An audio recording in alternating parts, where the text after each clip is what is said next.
Well, my initial visit with Dr. Ahmad, I presented him with, suddenly I had high blood pressure. And I had quite a bit of stressful situations in my life that involved healthcare crisis among immediate family. And it was a prolonged situation. So I went to see Dr. Ahmad about that.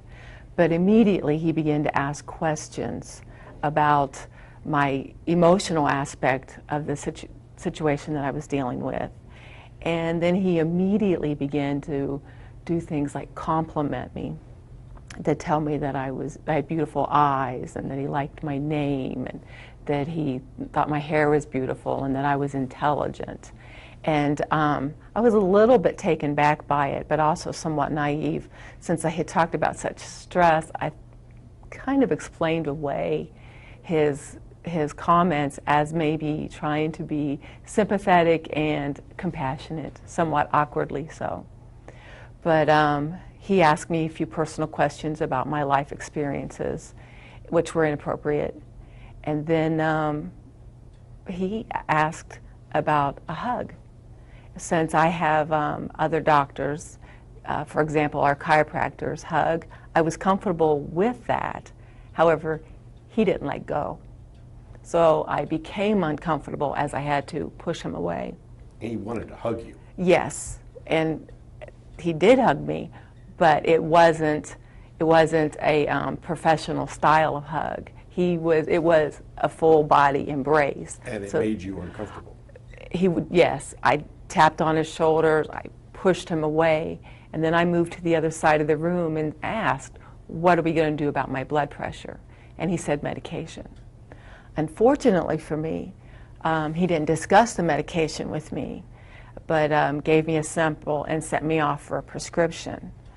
As it turned out, the medication that he gave me was contraindicated to be given together and created horrible side effects.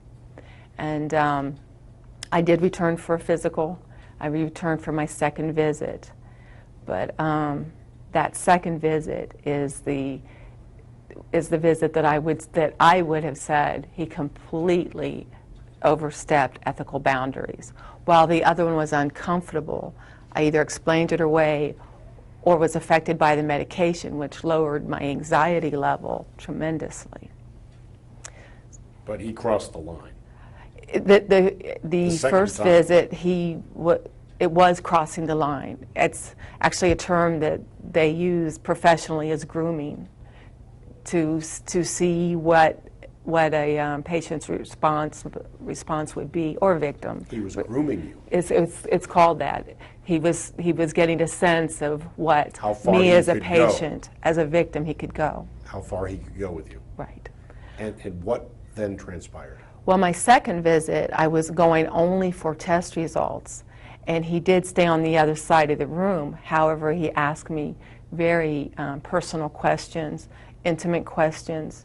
He asked me questions like, what did I think of him as a man? He was quite sure I had something that I wanted to tell him about himself. I was also quite under the influence of that medication.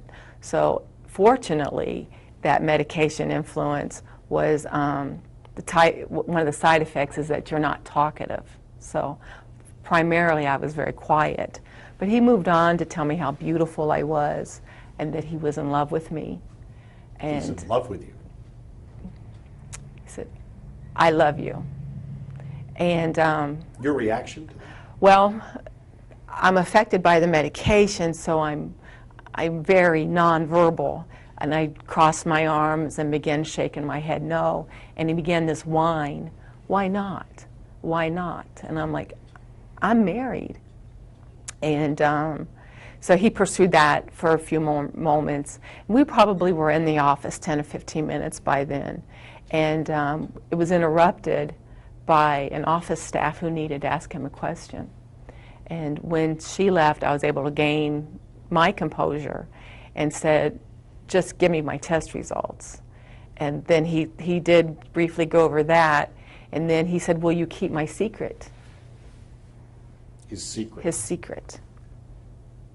And I nodded my head yes, thinking until just as soon as I can get out of here. And I asked him why. He said, well, you have an unhappy marriage, which I never said I had an unhappy marriage. I had family crisis, health crisis in my family. But he told me about that he was divorced and that he missed his family and tried to gain some sympathy before he left the room. Asked me again if I would change my mind, which was no. And as soon as he stepped into the office, he had the good doctor demeanor, the good doctor voice. And I paid my copay and left the office. But you felt that he was coming on to you. Well, he was coming on to me. It's not a, he wasn't that subtle about it. Absolutely. With the hugs?